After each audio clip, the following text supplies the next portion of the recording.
Senhor presidente, eu sempre tive muito orgulho desse parlamento. Sou parlamentar aqui há 6 mandatos, 4 vezes o mais votado do meu partido no Rio Grande do Sul. Mas confesso a Vossa Excelência a minha perplexidade, a minha tristeza em enxergar no que se transformou esse parlamento. Essa casa que já teve deputados como Ulisses Guimarães, figuras do parlamento como Mário Covas, Teotônio Vilela, Fernando Henrique Cardoso, que aqui tinham grandes debates da esquerda com a direita, hoje virou uma casa onde a oposição é representada quase que na sua totalidade por figuras caricatas, figuras imbecilizadas, que sobem até a tribuna como personagens e que falam olhando para o celular para lacrar um vídeo na internet, normalmente sem nenhum conteúdo, repetindo bobagens, agressões. É triste para um país enxergar uma oposição tão desqualificada e imbecilizada como nós temos hoje no Brasil.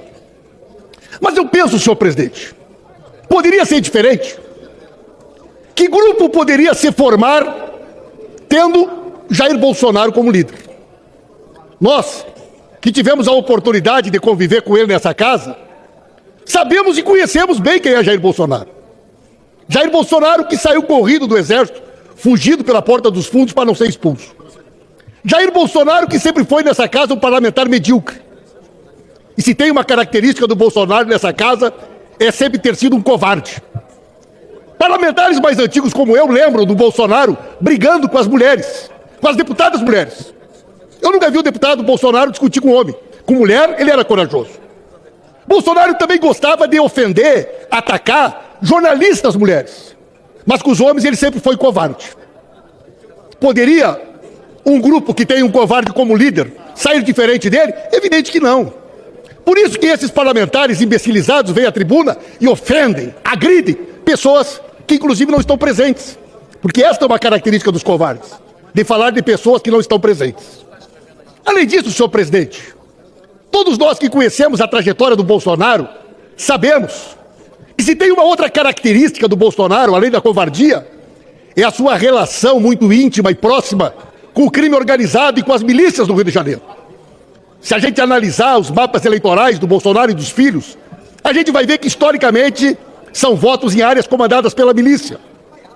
Mas, mais do que isso, nós que conhecemos o Bolsonaro e a história do Bolsonaro, sabemos da sua relação de proximidade com Adriano da Nóbrega, capitão Adriano da Nóbrega, assassino, chefe do escritório do crime, da milícia do Rio de Janeiro, e que tinha a mãe e a esposa. Isso mesmo, senhor presidente. O chefe do escritório do crime da milícia do Rio de Janeiro, o famoso capitão Adriano da Nóbrega, tinha a mãe e a mulher nomeada no gabinete do Flávio Bolsonaro, na Alerj, como deputado estadual.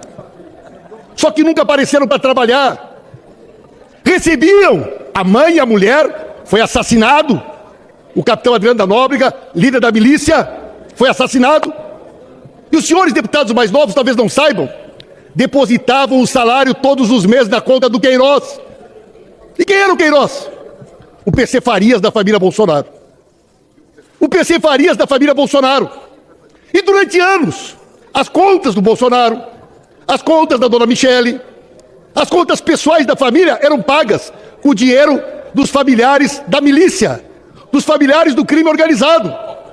O dinheiro da mãe e da mulher do Adriano da Nóbrega ia para a conta do Queiroz. E o Queiroz pagava as contas pessoais da dona Michele. O PC Farias da família Bolsonaro se chamava Queiroz. E eu muitas vezes desafiei a família para que me processasse, para que eu pudesse pedir a quebra do sigilo bancário do Queiroz e mostrar cada centavo do dinheiro do crime que entrou na conta dele para sustentar esta família de criminosos.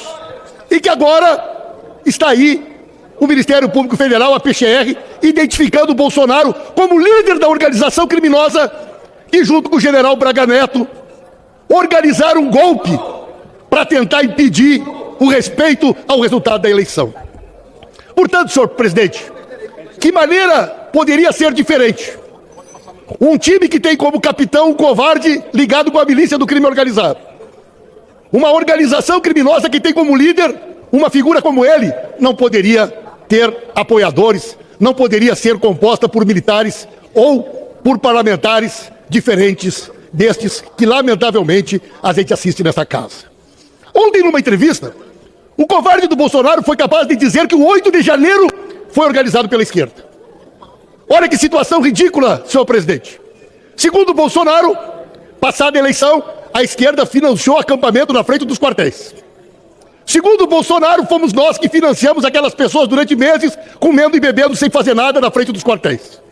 Segundo o Bolsonaro, foi nós que pagamos os ônibus para trazer aquela gente para Brasília e depois, enquanto ele estava escondido nos Estados Unidos, depois de ter vendido as joias, aquela gente, segundo ele, paga por nós, quebrou a Câmara, quebrou o Palácio do Planalto, quebrou o STF para tentar impedir que o resultado da eleição fosse respeitado. Que ponto chega o desespero? Que ponto chega o desespero desse humilhante indicado pelo Ministério Público Federal como líder de uma organização criminosa? Mas, senhoras e senhores, será garantido ao Bolsonaro o amplo direito de defesa a ele e todos os demais acusados. Essa é a primeira de 5 denúncias que serão feitas pela Procuradoria-Geral da República. E Bolsonaro terá a opção, terá a oportunidade de escolher, senhor presidente. Ele vai escolher entre a Papuda ou entre Bangu, entre Bangu ou entre a Papuda. Ele vai ter a oportunidade de escolher aonde cumprir pena. Esse criminoso contra a democracia, que envergonha a história deste país, juntamente com esse bando de imbecilizado que envergonha a história desse parlamento, vão entrar para o lixo da história pela porta dos fundos, porque é no lixo da história que a gente guarda figuras patéticas que desprezam a democracia e que envergonham este parlamento e que envergonham o Brasil. Vamos seguir em frente, acreditando no Brasil.